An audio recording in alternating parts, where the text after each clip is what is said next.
We shall commence this module by discussing about international trade. International trade is inextricably linked to development. Most fast-growing economies also have a dynamic trade sector. Trade involving developing countries has grown at a comparatively fast pace in the current decade. This has also provided significant impulses for global growth. But there are genuine questions about a sure link between trade and economic growth in the developing economies. More generally, the benefits from trade are based on the static considerations of specialization and international division of labor, which shifts the production possibility curve in the rightward direction. But the skeptics say that this growth is actually realized through several channels, absence of which may cause the leakages in transfer of benefits of international trade to developing countries. Hence, for these economies, the growth can be lower even under free trade. However, the advocates state that the international trade influences a country's growth by impacting upon the level of those activities. For example, capital, technology, or know-how, which are much desired for growth. It is only through trade that the transmission of technology across border can be facilitated. In this sense, the advocates say that trade actually proved to be a blessing for the poor nations, as they have a very low base in the development of research and development.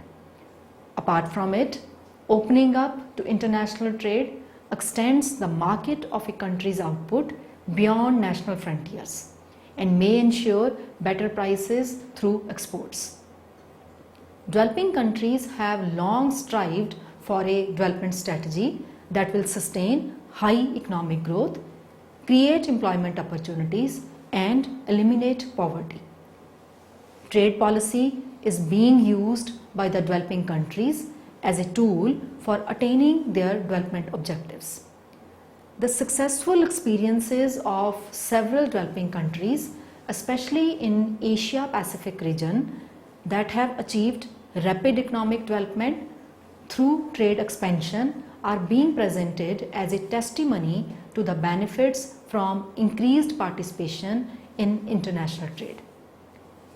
Until recently, there has been a general consensus that every country benefits from trade. However, recent empirical investigation has shown that less developed countries has not benefited from trade as much as their developed counterparts. It is being realized that though trade can be a powerful engine for economic growth, poverty reduction, and development, but harnessing the power of trade is often difficult for developing countries, particularly the least developed countries, because of the supply side domestic constraints. The difference in the nature of these constraints leads to different effects on trade, on economic growth, and hence different views about the relationship between trade and growth. After studying this module, you shall be able to know about different views on the effects of trade on growth, examine the factors causing negative effects of trade on economic growth, understand the factors causing positive effects of trade on economic growth, examine experience of different countries regarding export-led growth during different economic phases. Now we shall move on to discuss the different views on trade as an engine of growth. The question of relation between free trade and economic growth has engaged the attention of several economists like Nakse, Haberler, Middle, Johnson, etc., who have diametrically opposite views to each other regarding the effects of trade on economic development. According to the classicals as well as the neoclassicals, the trade has its sure positive effects on economic growth of the trading countries, provided it is free from all controls. But Naqse pointed out that the trade may not act uniformly as an engine of growth in all the countries, and it has greater positive effect in the richer central economies than the poor economies at the peripheries. Similarly, Mirdal also pointed out that the international trade may accentuate world economic inequalities.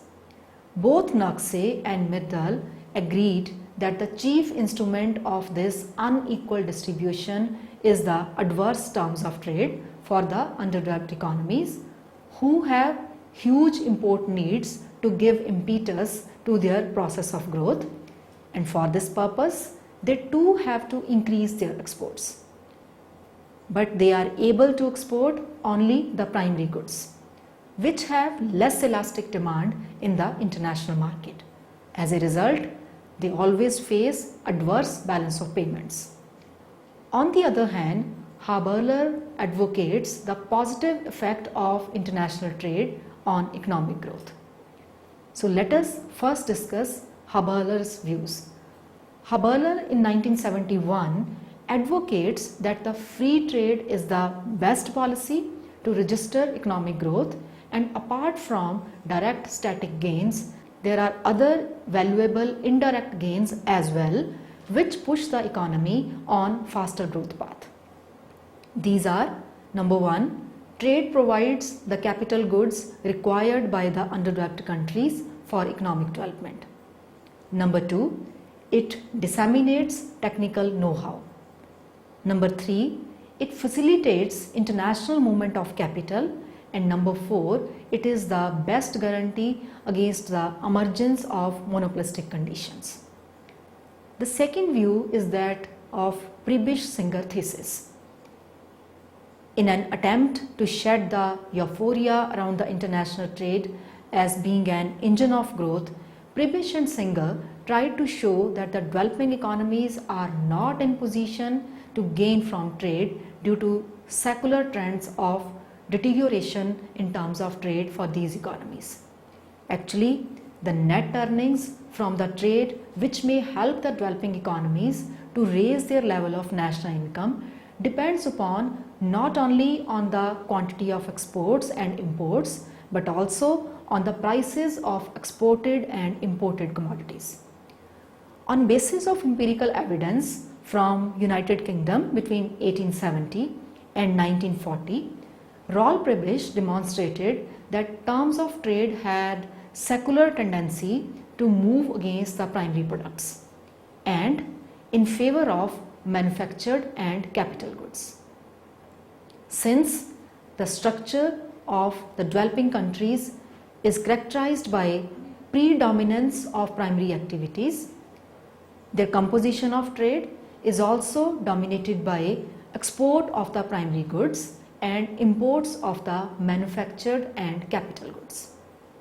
Hence, the developing countries are not in position to translate the benefits of trade into growth of their economies.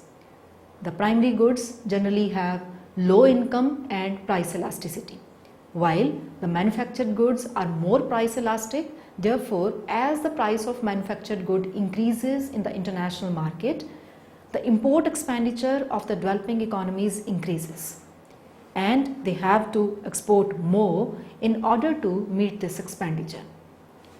The decline in relative prices of the exportables of the developing economies vis-a-vis the importables from the developed world forces the developing economies to divert their scarce productive resources from the more desirable and indigenous production sectors to the export sector. This choice may not be the optimal one from the point of view of the growth as well as welfare of the economy. But Haberler pointed out a few drawbacks in this argument. He says that the terms of trade deterioration argument is based on two assumptions. Firstly, that the industrialized countries keep up their prices at artificial levels through monopolistic practices, and secondly, that because of the operation of Angel's law, as the incomes of the advanced countries rise, a diminishing proportion of these incomes is spent on foodstuffs, which form an important part of the exports of underdeveloped countries. He says that depreciation of terms of trade is bad for the underdeveloped countries. Haberler points out that it is the depreciation of single factorial terms of trade that matters and not the commodity terms of trade. In other words, it is bad if the fall in export prices is due to inelasticity or fall in foreign demand, but not if it is due to a reduction in the cost of production due to technological progress or increased efficiency. He stated that in the past few decades, the income elasticity of demand for food seems to have been fairly high and stable.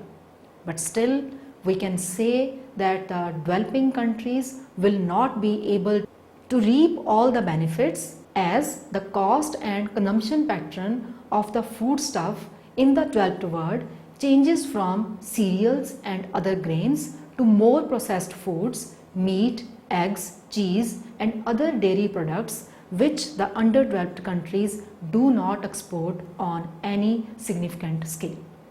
The advocates of Prebisch-Singer Thesis say that due to secular deterioration in terms of trade, the developing economies have low capacity to import, due to which they suffer from secular deficit in balance of payments, leading them to debt trap and exploitative dependent relations with the developed central economies.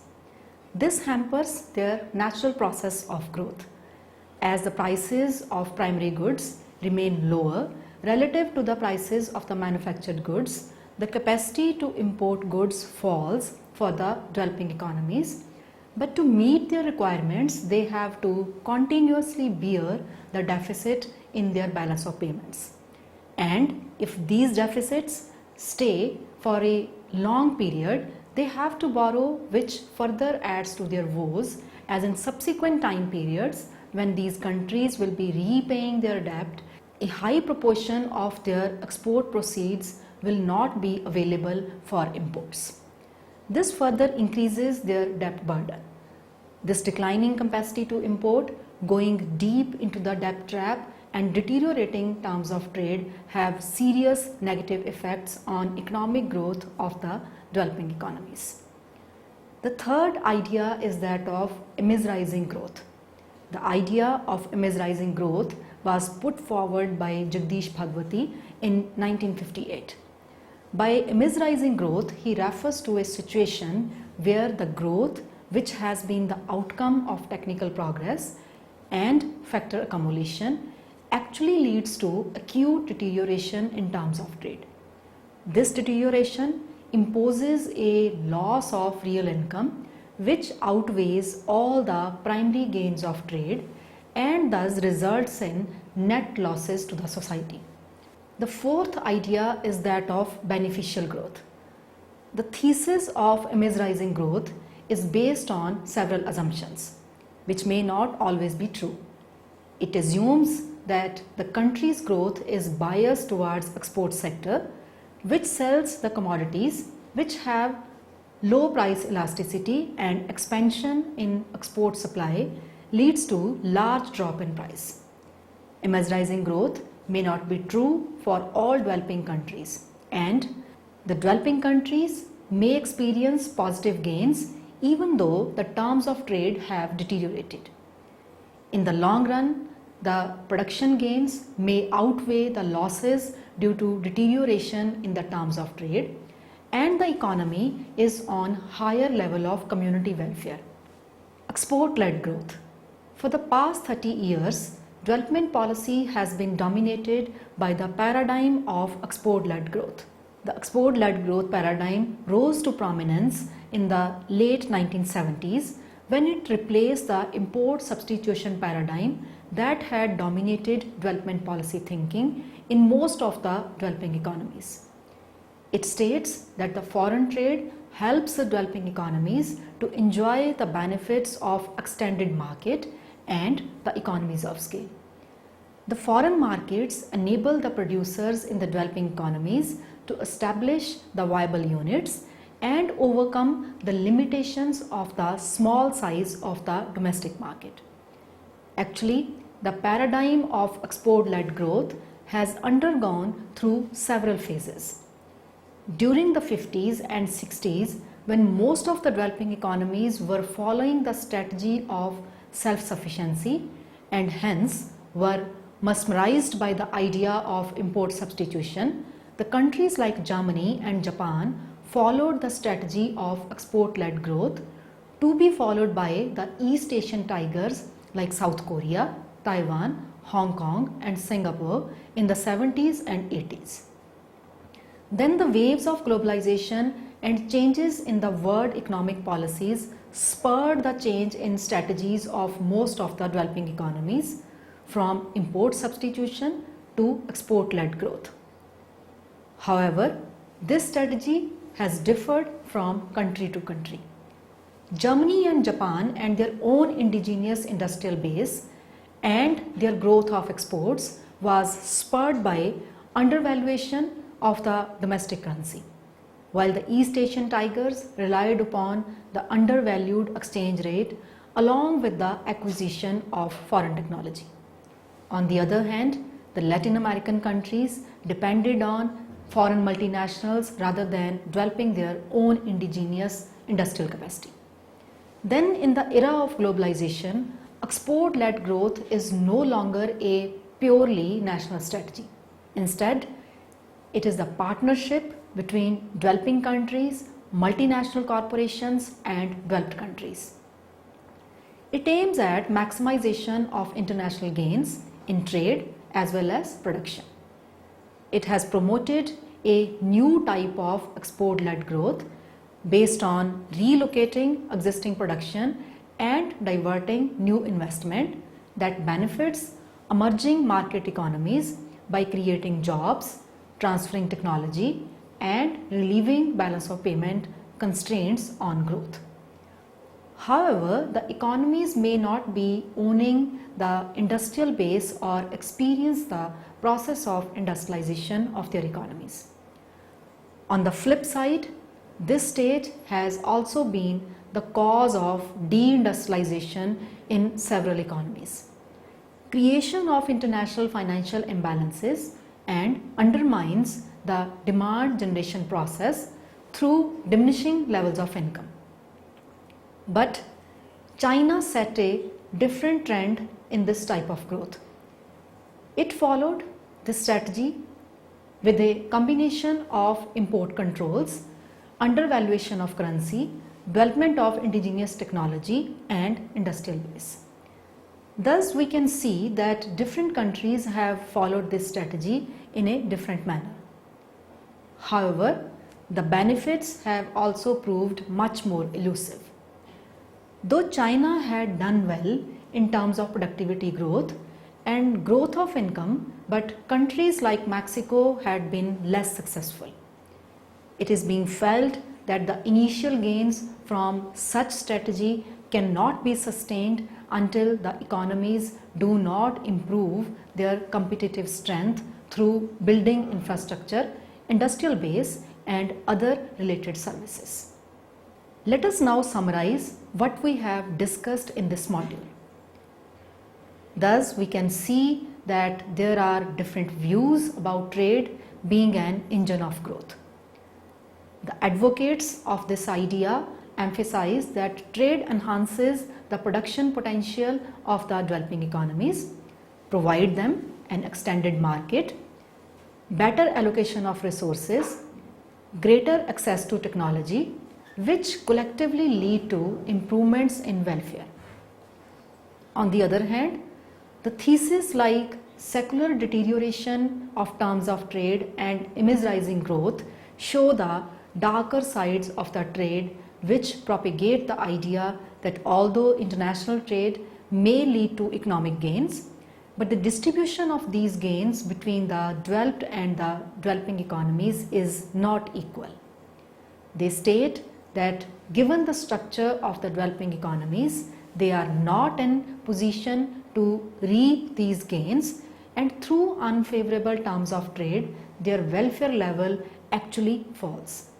Hence, while on the whole, trade expansion has contributed to economic growth, increased employment and poverty alleviation, a considerable number of developing countries have remained at the margin of this process.